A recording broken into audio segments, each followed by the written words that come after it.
Monsieur le Président, honorables députés, nous avons entendu et écouté attentivement les arguments que vous nous avez servis pour vous opposer à la révision constitutionnelle tendant à la suppression du HCCT et du 16. Essayons de poser le débat calmement et autrement, au lieu de tirer la conclusion selon laquelle, hâtive, que ce serait un traquenard politique ou un piège électoral. Le HCCT est une anomalie constitutionnelle et vous le savez mieux que moi. Cette institution a été créée pour prendre la place du Sénat qui a été supprimé. C'est un Sénat. Si vous regardez sa composition, c'est la même composition que l'ancien Sénat. Des membres élus au suffrage universel indirect et l'autre groupe nommé par le président de la République. Le Sénat avait pour fonction d'assurer la représentation des collectivités locales.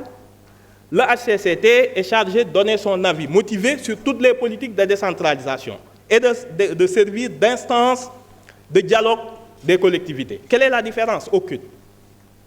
Et le vice est allé, Monsieur le ministre, jusqu'à donner le même numéro dans la Constitution. Le 66.1 qui était réservé au Sénat, c'est le même 66.1 qui revient au HCCT. Maintenant, la question qui se pose, et c'est de là que dérive l'anomalie. Comment une institution investie du suffrage universel, même indirect, peut se retrouver cantonné à un rôle d'organe consultatif? Il n'a pas de compétence délibérative. C'est une anomalie. Quand on est le corollaire du suffrage universel, c'est de pouvoir délibérer, mais pas de donner un avis et un rapport uniquement destiné au président de la République.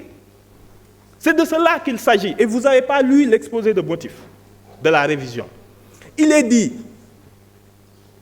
qu'il y a une volonté de pragmatisme institutionnel et une meilleure prise de décision des pouvoirs publics. Tel que décliné, le HCCT et le 16 ne répondent pas à ces exigences. Prenons le caractère antidémocratique. Vous voyez le HCCT et le 16, un organe délibérant dont le président est nommé et révoqué sans préavis par le président de la République. Ce n'est pas normal. Démocratique, lorsque vous gagnez les élections locales, vous avez le maximum de maires et de présidents conseillers. Vous avez les 80 membres déjà du HCCT. En plus de cela, le président se permet de nommer 70 encore. Donc le fait majoritaire tourne à l'absolutisme majoritaire. Ce n'est pas du tout démocratique dans une république. Qui plus est, analysons un peu l'efficacité de HCCT et du 16. Qui peut dire ici une loi qui a été prise, qui a été votée et qui a été inspirée par les travaux du 16 et du Conseil économique et social, malgré tous les problèmes que ce pays a connus? Le 16, le Conseil économique, social et environnemental. Le problème de la Falémé a été réglé récemment par le Premier ministre qui a suspendu l'ensemble des prospections minières autour de la Falémé.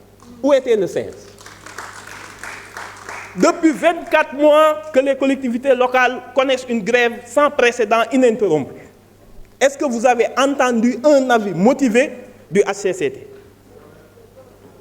Je passe outre les problèmes d'emploi, les problèmes sanitaires, les problèmes sociaux.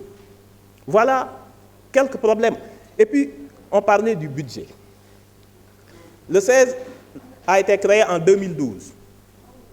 Il a épuisé 82 milliards 735 millions et je passe le reste. Le HCCT a été créé en 2016 avec 66 milliards.